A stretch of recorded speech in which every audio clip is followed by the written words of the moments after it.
Hello, my name is David Moore, and today I'll be talking to you about gender budgeting. The major points I will hit for this presentation are: what in tarnation is gender budgeting? Why is it necessary? Where it has been implemented? How should we implement it? And my hypothesis. Gender budgeting is creating fiscal policy for the government that is more aware of gender issues. Fiscal policy influences growth through establishing stability around certain key objectives. For example, some are created to ensure debt burdens are manageable, to determine details of expenditures and revenues, as well as the benefits and costs of government spending programs and revenue policies.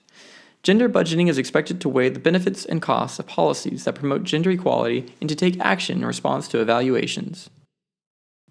Whoa, I made a table! Not only is it a table, but it's one over budget processing. Budget processing is a very important part of the fiscal policy, and within your typical government, it can be broken down into 4 steps: formulation, adoption, implementation, and audit and evaluation. Formulation consists of forecasting budget revenue, overall objectives for the government, sector priorities of the government, and as well as output costs estimated. The adoption stage includes budget presentation by the Minister of Finance or the governor or mayor, as well as debates over the budget, information provided to the media and other stakeholders, last-minute changes and adjustments to the budget allocation, and, of course, acceptance of the draft budget, most of the time. Budget execution and implementation stage includes policies that are implemented and budgets that are approved. And, of course, the services and public goods need to be delivered, so that is, of course, included in this stage. The audit stage consists of auditing the revenue and expenditures, reporting to the Parliament or Council, evaluation of the performance results, and formal performance reporting. And just you wait, there's another table to come. Now you might be thinking, why do women need so much help? If they are equal to men, can't they take care of themselves? Clearly, you may think, they are not equal. Well, consider this. Even in our advanced and developed United States, women were not allowed to work until World War I, which was only about 100 years ago, and even less years since they have been able to vote. This is not to suggest women are inferior. Instead, it means less is truly known about what women can or cannot do, because only recently have they been allowed to try. Furthermore, for a woman to even try goes against hundreds of years of social engineering. For example, their mothers were always told it was wrong to think they were equally capable as a man to improve society through working. So how can they encourage their daughters to think so? A mother would have to first be considered a bad woman to even be aware that their daughters should try. If, however, a mother was considered a good woman, she would never try to improve society. So then how could she encourage her daughters to do so? Meanwhile, for men, trying to create a better future is something they have been encouraged to do since practically forever. Whether it is through working for the military, the state, and medicine, or business, men have always been taught it is good to work. Perhaps the most important concept to grasp is how the world's view of economics is biased. A market economy, the one in which most of the world accepts, fails to account for the oldest career to ever exist: child rearing. Raising a child is technically a form of production. Bear with me now. Employers compete to hire, or in other words, purchase, people based on their past performance in life, that is, their resume. And we purchase our products or services based on our knowledge of its past performance. Essentially, while child rearing is significant to the growth of our economy, it is not considered equal to the production of a business. The only difference between a manager grooming a salesman to one day become the next head of sales department and a stay-at-home mom who raises a child to become a competent adult is one does not get reimbursed financially. Therefore, should the U.S. encourage fair and supportive child raising as a means of growing the economy? So, what should be done? While the simplest option to account for this discrepancy in our economy would be having the government provide some form of income to stay-at-home parents. However, obviously, this would make several big assumptions, such as parents will spend money on their children and will do it wisely. Therefore, instead, a better option would be public institutions help parents both contribute to the economy and help them raise their children. While there are currently public institutes that already do this, their impact for women is often unknown, especially when dollar amount cannot be adequately given to child rearing. Gender budgeting is expected to disaggregate. or categorize recipients of federal funding into men, women, boys, and girls. Whether it is from nature or nurture, parents have created a future employee that businesses are willing to pay for. However, what makes matters worse, as more people compete for jobs with robots, raising an especially gifted and talented child is even more critical to the growth of the economy, and even more difficult. Whatever will we do? Aha! Gender budgeting.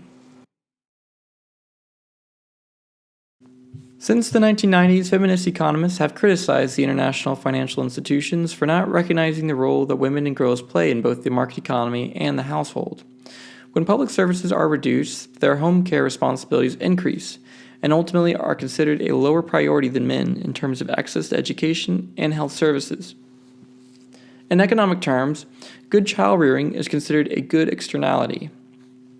Externalities are costs or benefits of activities that spill over to multiple markets but are not taken into account in prices. Another example would be education or healthcare of children.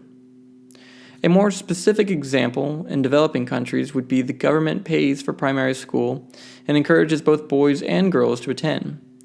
But only the boys go to class because the girls are needed to do household chores. Parents that choose to have their girls stay at home do not properly weigh the benefits and costs because they neglect the benefits to society by having them go to school. For example, educated girls have a reduced rate of fertility and child mortality.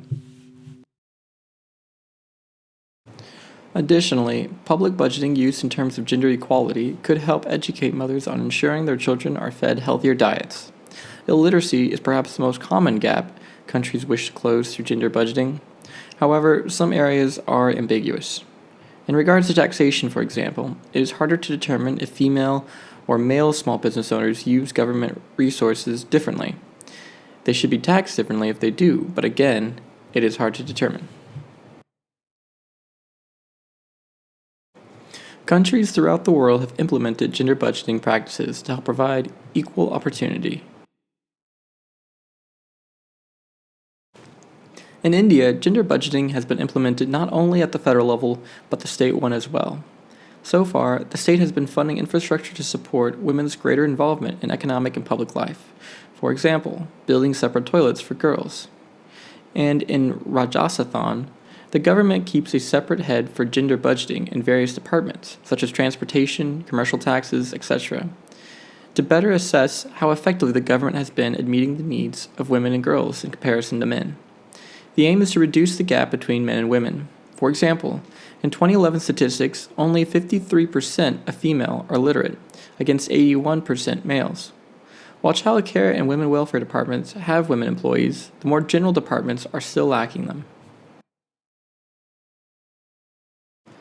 In the Caribbean and Pacific Islands, or more specifically Timor-Leste, gender budgeting is being used to ensure that a gender perspective is used in the planning and analysis of government programs. Mostly, the concern is over education of women and girls, but the budgeting also expands into improving legal access to women and related measures necessary to stop violence against women. In Latin American countries, Mexico, for example, has collaborated with non-governmental organizations to diagnose the health needs of women and has allocated the budgetary resources required to meet those needs. As a result, changes have been made to the public transportation system to provide safer options for women. In the Middle East and Central Asia, Morocco has been the strongest force for gender budgeting. They are assessing the needs of women and girls in education, health, the judicial system, infrastructure, and employment. Results are still unclear as it is still new, and will ultimately be used to develop fiscal and other policies to create equal access to education and healthcare while expanding the presence of women in the labor market. In sub-Saharan Africa, Uganda and Rwanda have been the most proactive in gender budgeting by having it extend to the local level. Uganda has been tracking the reasons for girls dropping out of school. Reasons have included pregnancy, marriage, lack of sanitary and hygienic facilities, and violence against women. Meanwhile, in Rwanda, the government has extended gender budgeting to all social sectors instead of just health, education, agriculture, and infrastructure. However, it is still too soon to see significant results. Lastly, in Europe, Belgium and Austria have taken their own measures to further gender equality. In 2007, Austria underwent fundamental tax reform, with one objective being greater incentives for women to work. Belgium has mandated a law requiring the collection and use of sex disaggregated data and has its Ministry of Justice examine gender-oriented goals within prison policies. If you look at the picture, that is a slide from Austria's Ministry of Finance.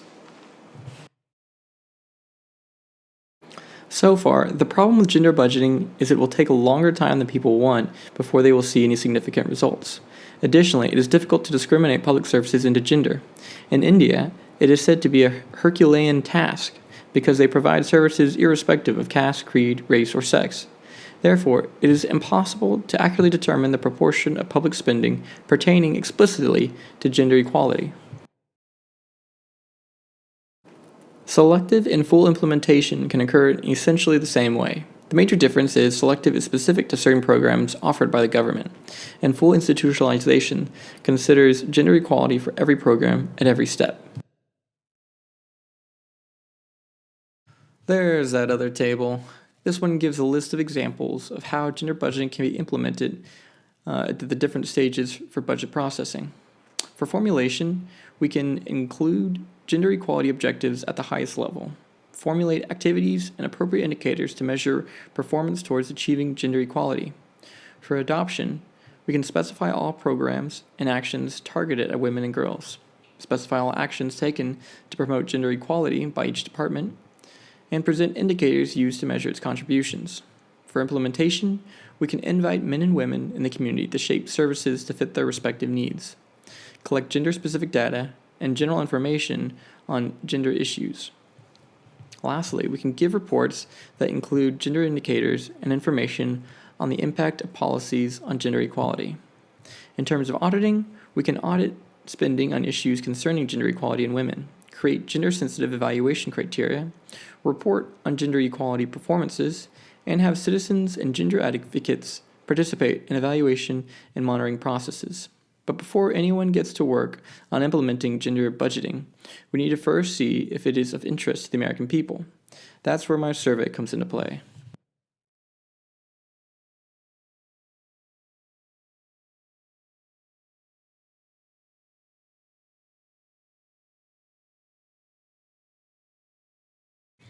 Questions I will ask include gender and nationality, range in salary, have you ever heard of gender budgeting before, as well as an explanation of it? And are you in favor of gender budgeting? Whew, all right. Well, today I talked about why gender budgeting is necessary, what is fiscal policy, where it is working, how we can implement it, and my hypothesis. Thanks. Whew, all right. Well, today I talked about why gender budgeting is necessary, what is fiscal policy, where it is working, how we can implement it, and my hypothesis. Thanks.